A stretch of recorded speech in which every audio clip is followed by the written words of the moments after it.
ഓം ശാന്തി. നമ്മുടെ മനസ്സിൻ്റെ ശക്തി അഥവാ ബോധതലത്തിൻ്റെ ശക്തി അത് നമ്മുടെ കർമ്മങ്ങളിലേക്ക് കൊണ്ടുവരാൻ സാധിച്ചാൽ ഒരു കർമ്മം നമ്മൾ ഇപ്പോൾ ചെയ്യാനെടുക്കുന്നതിൻ്റെ കുറഞ്ഞ എഫേർട്ടിൽ കുറഞ്ഞ സമയത്തിൽ ഒരുപാട് കാര്യം കൂടുതൽ നമുക്ക് ചെയ്തു തീർക്കാൻ സാധിക്കും. ഇന്നൊന്ന് ആലോചിച്ച് നോക്കിയാൽ നമ്മൾ സ്ഥിരമായി ചെയ്യുന്ന പല കർമ്മങ്ങളും, ഈവൻ ഡ്രൈവ് ചെയ്യുന്ന ഒരാൾ കാറ് ഡ്രൈവ് ചെയ്തുകൊണ്ടിരിക്കുകയാണെങ്കിൽ അയാളുടെ ശരീരം സബ് കോൺഷ്യസ് മൈൻഡിൻ്റെ ആക്ഷൻ പ്രകാരം കാര്യം ചെയ്തുകൊണ്ടിരിക്കുന്നുണ്ടായിരിക്കും. മനസ്സ് മറ്റെവിടേക്കോ ഏതൊക്കെയോ തലങ്ങളിൽ അലഞ്ഞുകൊണ്ടിരിക്കുകയായിരിക്കും. രാവിലെ ബ്രഷ് ചെയ്യായിരിക്കും നമ്മൾ.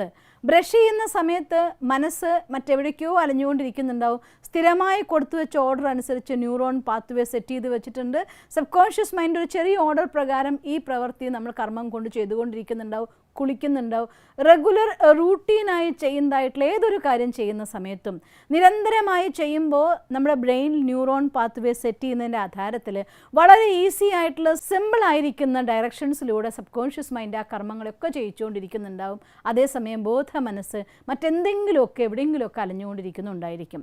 ബോധ മനസ്സ് അലയുന്നതിൻ്റെ ഡെപ്ത് കൂടുന്നതിനനുസരിച്ച് ഓരോ കാര്യം ചെയ്യുമ്പോഴും അതിൻ്റെ ആ കാര്യം ചെയ്യാൻ വേണ്ടി നമ്മൾ ഉപയോഗിക്കുന്ന സമയവും വളരെ കൂടുതലാണ്. ഞാൻ കണ്ടിട്ടുണ്ട് പല ആളുകളും ഇപ്പോൾ ഒരു പച്ചക്കറി മുറിക്കുകയാണെങ്കിൽ തന്നെ ഒരു 2 മിനിറ്റ് 3 മിനിറ്റ് കൊണ്ട് മുറിച്ച് കഴിയേണ്ട പച്ചക്കറി അവർ അരമണിക്കൂർ എടുത്ത് മുറിക്കുന്നുണ്ടായിരിക്കും. കൈ കൊണ്ട് പച്ചക്കറി മുറിക്കുന്നുണ്ടായിരിക്കും. മനസ്സ് എവിടേക്കെങ്കിലുമൊക്കെ അലഞ്ഞു നടക്കുകയായിരിക്കും. എന്തെങ്കിലും ഓർമ്മയിൽ ചോദിച്ച ചിലപ്പോൾ കേട്ടോളം തന്നെയില്ല. അങ്ങനെയുള്ളവരും ഞാൻ കാണാറുണ്ട്. എത്ര കൂടുതൽ നമ്മുടെ ബോധ മനസ്സ് അലയാൻ നടക്കുന്നുണ്ടോ അത്രയും കൂടുതൽ നമ്മുടെ കർമ്മത്തിലോടുള്ളതായിട്ടുള്ള കോൺസെൻട്രേഷൻ കുറഞ്ഞുകൊണ്ടിരിക്കും. ആ കാര്യം ചെയ്യാനുള്ളതായിട്ടുള്ള കർമ്മകുശലത മനുഷ്യന് കുറയാൻ തുടങ്ങും. മനസ്സിൻ്റെ സമാധാനവും സുഖവും നമുക്ക് നഷ്ടമാവും.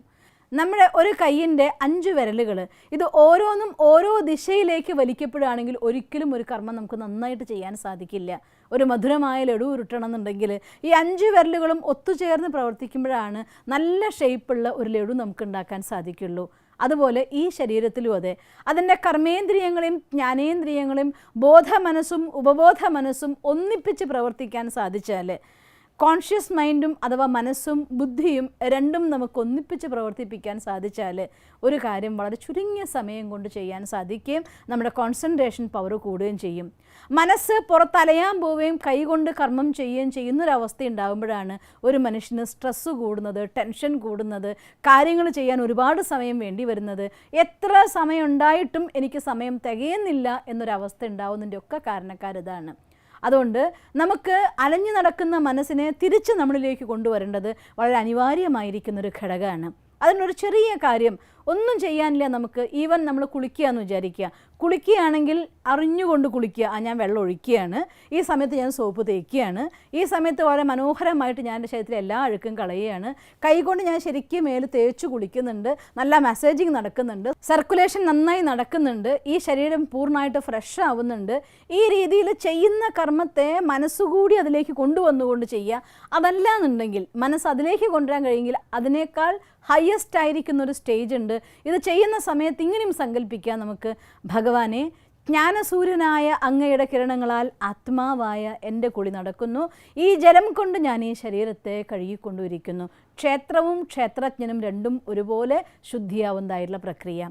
കർമ്മം ചെയ്യുന്ന സമയത്ത് അറിഞ്ഞുകൊണ്ട് നമ്മുടെ മനസ്സിനെ ഒന്നുകിൽ ഈശ്വരനിൽ അല്ലെങ്കിൽ അറിഞ്ഞുകൊണ്ട്, ഇപ്പം ഞാൻ കർമ്മം ചെയ്യുന്ന സമയത്ത് ഒരു പ്ലാൻ ചെയ്യാമെന്ന് വിചാരിക്കൂ. കർമ്മം ചെയ്യുകയാണ്, പച്ചക്കറി മുറിക്കുകയാണ്, ഓർ വാഷ് ചെയ്യുകയാണ്, അല്ലെങ്കിൽ ഡ്രൈവ് ചെയ്യുകയാണ്, അങ്ങനെ എന്തെങ്കിലും ഒരു കർമ്മം ചെയ്യുമ്പോൾ അറിഞ്ഞുകൊണ്ടൊരു മനസ്സിനെ പ്ലാനിൽ നമ്മൾ തയ്യാറാക്കുകയാണെങ്കിൽ ഇത് കഴിഞ്ഞിട്ട് എനിക്ക് ആ ഒരു കാര്യം ചെയ്യാനുണ്ട്, ആ കാര്യം ചെയ്യുമ്പോൾ ഇങ്ങനെയൊക്കെ വേണം അതിന് പ്ലാൻ ചെയ്യുന്നത്, അവരോട് ഇങ്ങനെ സംസാരിക്കണം, എനിക്കിത് പഠിക്കണം, ഇങ്ങനെ അറിഞ്ഞുകൊണ്ടാണ് നിങ്ങളുടെ കൺട്രോളിൽ മനസ്സ് പോയിക്കൊണ്ടിരിക്കുക ണെങ്കിൽ തീർച്ചയായിട്ടും കർമ്മത്തിലെ കർമ്മകുശലത വർദ്ധിക്കും.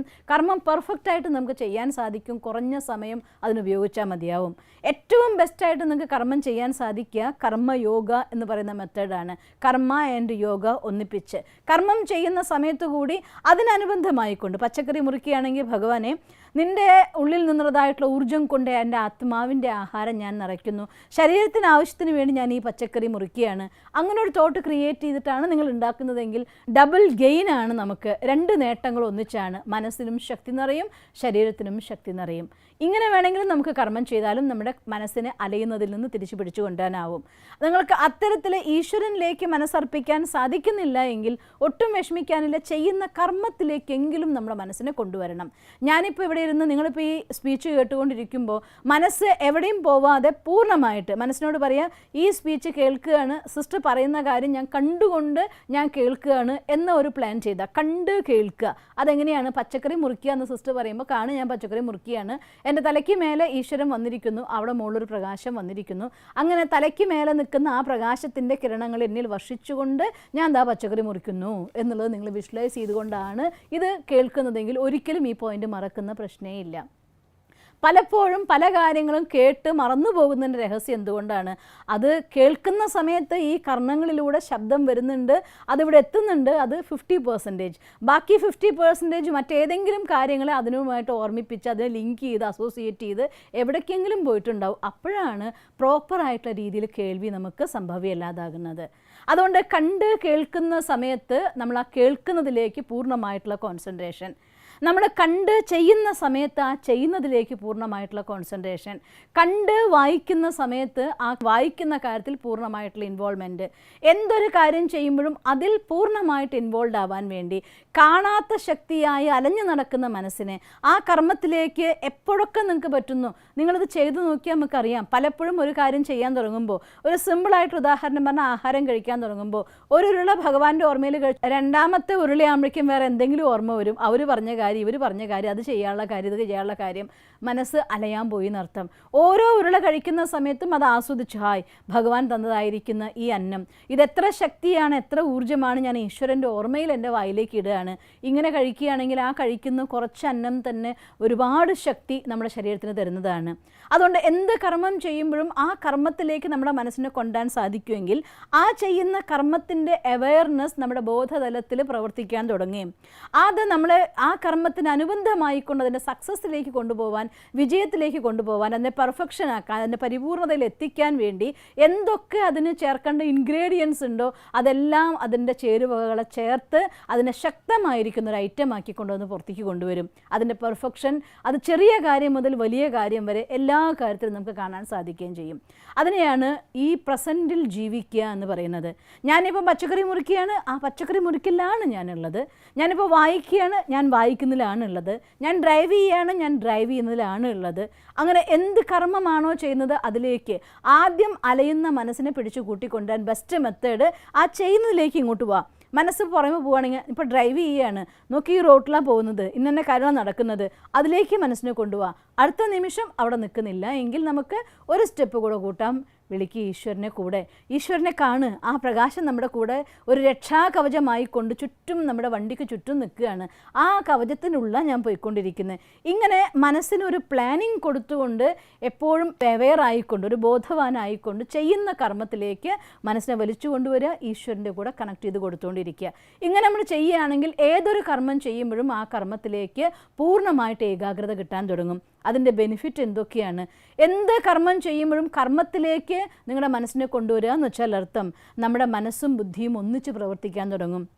അറിയാതെ ഈ ഒരു കൊച്ചു പ്രാക്ടീസ് നിങ്ങൾ ചെയ്യാൻ ശ്രമിച്ചു നോക്കിയാൽ നിങ്ങളറിയാതെ നിങ്ങളുടെ ഏകാഗ്രതയുടെ ശക്തി നന്നായി വർദ്ധിക്കാനായിട്ട് തുടങ്ങും. ഏകാഗ്രതയുടെ ശക്തി വർദ്ധിക്കാൻ തുടങ്ങിയ കാര്യങ്ങൾ നമുക്ക് ചെയ്യാനുള്ളതായിരിക്കുന്ന സമയം കുറയും, അതിൻ്റെ പെർഫെക്ഷൻ കൂടാൻ തുടങ്ങും. ഇത് രണ്ടും സംഭവിക്കുമ്പോൾ സ്വാഭാവികമായി ജീവിതത്തിലെ ടെൻഷൻ, സ്ട്രെസ്, വറി, ഫിയർ ഇതൊക്കെ നമ്മുടെ ഉള്ളിൽ നിന്ന് ഇല്ലാതെയാകും. അതുകൊണ്ട് മനസ്സ് ഒന്നുകിൽ ഭാവിയിൽ അലയാൻ വേണ്ടി പോവും, അല്ലെങ്കിൽ പാസ്റ്റിൽ അലയാൻ വേണ്ടി പോവും. അങ്ങനെ അലഞ്ഞു നടക്കാൻ പോകുന്ന മനസ്സിനെ പിടിച്ചു കൊണ്ടുവന്നുകൊണ്ട് ഭാവിയിൽ നിന്നും ഭൂതത്തിൽ നിന്നും മനസ്സിനെ പിടിച്ചെടുത്ത് വർത്തമാനകാലത്തിൽ നമ്മൾ ചെയ്യുന്ന കർമ്മത്തിലേക്ക് നമുക്ക് കൊണ്ടുവരാൻ സാധിച്ചാൽ നമ്മുടെ ഏകാഗ്രത വർദ്ധിക്കുകയായി, നമ്മുടെ ടെൻഷൻ കുറയാൻ തുടങ്ങും.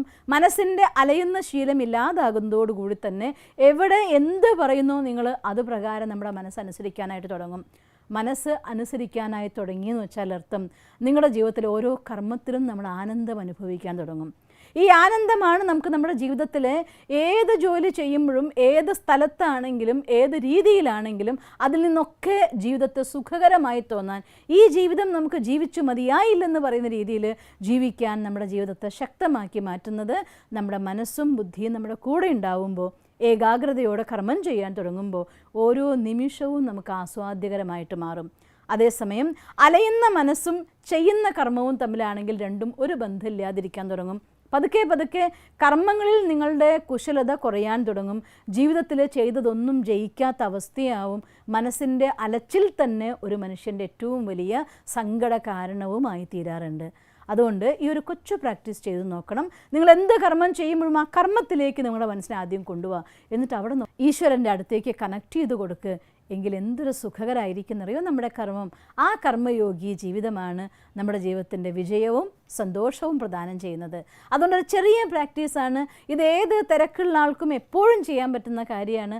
തീർച്ചയായിട്ടും നമ്മുടെ ബോധമനസ്സിൻ്റെ ശക്തി ഉപയോഗിച്ചുകൊണ്ട്, ഉപബോധ മനസ്സും ബോധമനസ്സും ഒന്നിപ്പിച്ചുകൊണ്ട് നമ്മുടെ മനസ്സിൻ്റെ ശാന്തിയും സുഖവും ജീവിതത്തിലെ വിജയവും നിങ്ങൾക്ക് നേടാൻ കഴിയട്ടെ എന്ന് ഞാൻ പ്രാർത്ഥിക്കുന്നു. ഓം ശാന്തി.